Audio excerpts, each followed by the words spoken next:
बिस्मिल्लाहिर्रहमानिर्रहीम। आज का हमारा टॉपिक है चैप्टर 6 में से pH and it's range in aqueous medium, यानी पानी में या पानी जो मिक्सचर होती है पानी का, तो उसमें पीएच और उसकी रेंज हम पढ़ेंगे।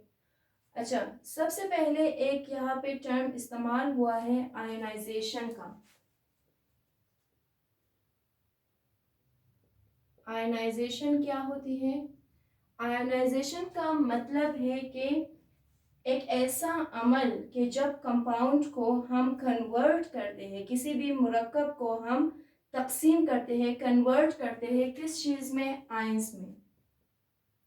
आयंस में, ठीक है। जैसे मिसाल के तौर पर अगर हमारे पास वाटर है, इसकी अगर हम आयनाइजेशन करेंगे तो एक हाइड्रोजन आयन बनेगी H पॉजिटिव और एक हाइड्रो ऑक्साइड आयन बनेगी यानी OH नेगेटिव, ठीक है। यानी दो किस्म के हमारे पास आयंस हो सकती है, या हाइड्रोजन या हाइड्रो ऑक्साइड आयन। तो इस तरीके से जो कन्वर्जन होती है किसी भी मुरक्कब या किसी भी कंपाउंड की, तो उसको हम आयनाइजेशन कहते हैं। अब इसी तरह जब हम प्योर वाटर में की आयनाइजेशन करते हैं तो वो कन्वर्ट हो जाती है हाइड्रोजन आयन और हाइड्रोक्साइड आयन में। अब अगर किसी भी एसिड को हम पानी में डिसॉल्व करेंगे तो वो हमें क्या प्रोवाइड करती है?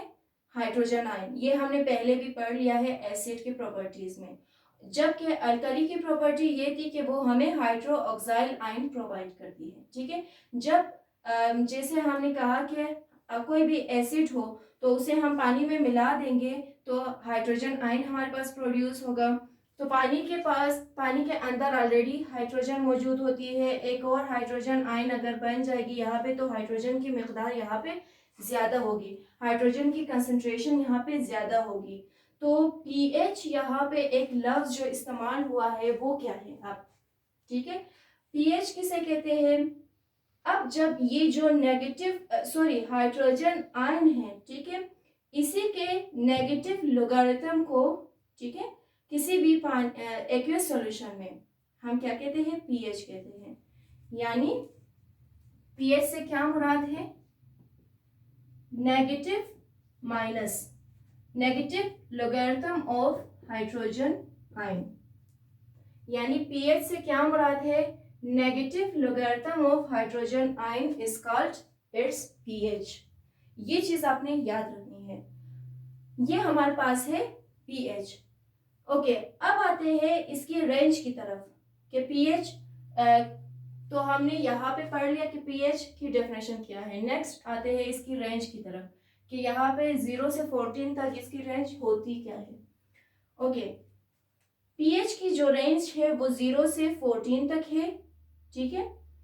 अब जो हमारे पास एक्वियस सॉल्यूशन है जिसमें कंसंट्रेशन हाइड्रोजन आयन की या फिर हाइड्रो ऑक्साइड आयन की मौजूद होती है, उसे हम न्यूट्रल सॉल्यूशन कहते हैं। और न्यूट्रल सॉल्यूशन की जो पीएच होती है, ओके एक मिनट में इसको मिटा दूं ताकि आप लोगों को सही तरीके से मैं यहाँ पे बता सकूं। ओके, न्यूट्रल जो होती है, यानी न्यूट्रल से मुराद है कि ना तो वो एसिडिक है ना वो बेस है, ठीक है। न्यूट्रल यानी नॉर्मल है, तो उसकी पीएच कितनी होगी? 7 होगी। यानी जिस भी जो 0 से लेकर 14 तक हमारे पास नंबर्स है, अगर किसी की पीएच 7 है तो इसका मतलब है कि वो न्यूट्रल है, वो ना तो एसिड है ना वो बेस है, यानी ना वो अल्कली है, ठीक है। तो इसी तरीके से इसमें क्या होगी कि कंसंट्रेशन ऑफ हाइड्रोजन आयन और हाइड्रोक्साइड आयन इनमें बराबर होती है, ना तो ज्यादा हाइड्रोजन आयन होती है ना तो ज्यादा हाइड्रो ऑक्साइड आयन होती है, और इनकी पीएच 7 होती है। अब अगर कंसंट्रेशन ऑफ हाइड्रोजन आयन किसी भी यानी सॉल्यूशन में ज्यादा होगी, ठीक है, तो उसकी जो पीएच होगी वो लेस देन 7 हो जाएगी और उसको हम कहेंगे कि वो एसिड की तरफ जाएगा। यानी अगर एसिड है कोई भी चीज तो उसकी रेंज कहाँ से होगी? 7 से कम होगी। यानी 7 से कम 6, 5, 4, 3, 2, 1, 0, ये इसकी रेंज है कि अगर कोई भी चीज हमारे पास एसिड है तो उसकी पीएच जो रेंज है वो 0 से लेकर 6 तक होगी।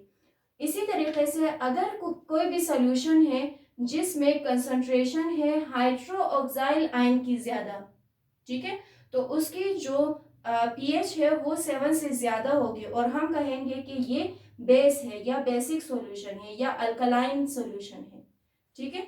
तो अगर वो अल्कलाइन सॉल्यूशन है, अल्कलाइन, ठीक है, तो उसकी क्या होगी 7 से ज़्यादा, 8, 9, 10, 11, 12, 13, 14, क्योंकि हमारे पास 0 से 14 तक रेंज है, यानी 0 से 6 तक जिसकी रेंज है पीएच वो एसिड है, ठीक है।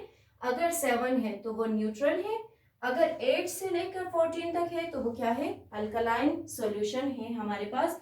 इस तरीके से हम जान सकते हैं कि कोई भी सॉल्यूशन हमारे पास न्यूट्रल है, एसिडिक है या फिर अल्कलाइन है, ये हम मालूम कर सकते हैं। ओके, अब यहाँ पे आपको एक पीएच स्केल दी गई है आपके बुक में, ठीक है। तो हम कैसे मालूम कर सकते हैं कि पीएच स्केल, या फिर हम देखकर कैसे आइडिया लगा सकते हैं। तो हम जो आपको कलर्स दी गई है पीएच स्केल में आपकी बुक में, ठीक है, उसमें मुख्तलिफ कलर्स है। इसी तरीके से अगर कोई पीएच स्केल भी होगा जो आपको मिलती है, ठीक है, उसमें भी इसी तरीके से इंडिकेटर्स बने होते हैं, या फिर इस तरीके से जो स्केल मिलता है उसमें भी मुख्तलिफ कलर्स आपके पास होते हैं। यानी पहले हमने पढ़ लिया था कि जब हम किसी भी सॉल्यूशन में जो अगर एसिडिक है तो वो ब्लू कलर को रेड में चेंज करती है, और अगर अल्कली है तो वो रेड कलर को ब्लू में कन्वर्ट कर देती है।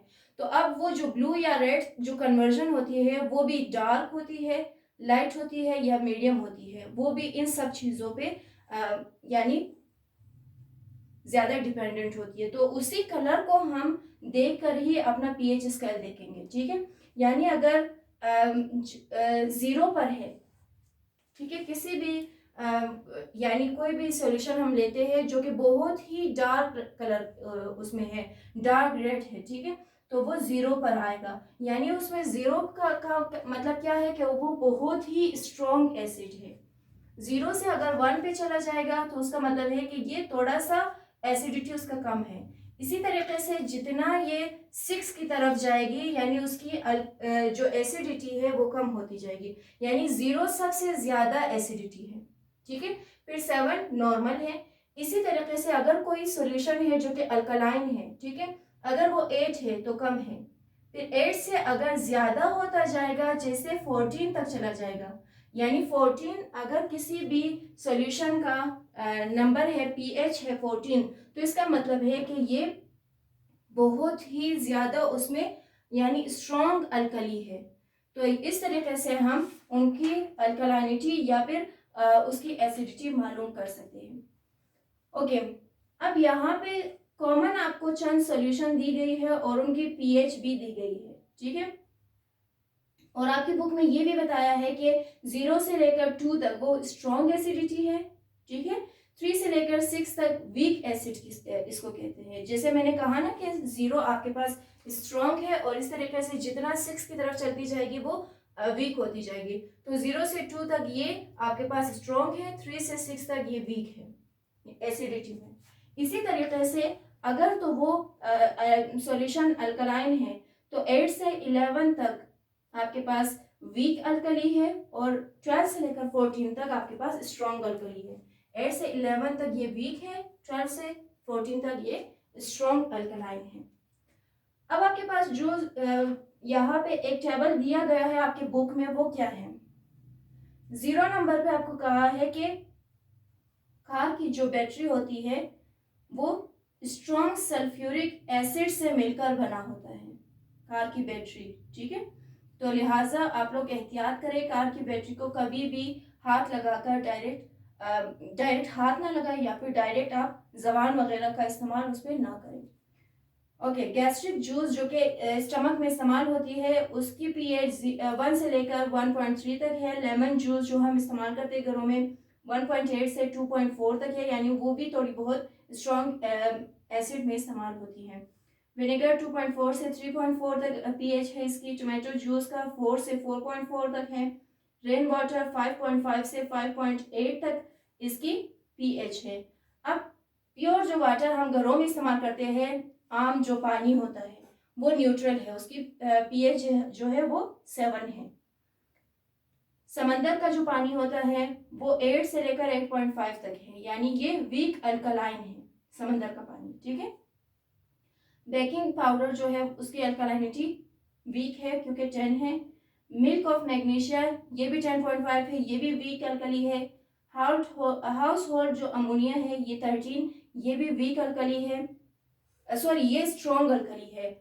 और स्ट्रॉन्ग अल्कली सबसे ज्यादा जो है वो पोटाशियम हाइड्रोक्साइड है, जिसकी पीएच जो लेवल है या रेंज है वो 14 है। सही। अब इसी तरीके से पीएच मीटर क्या होती है?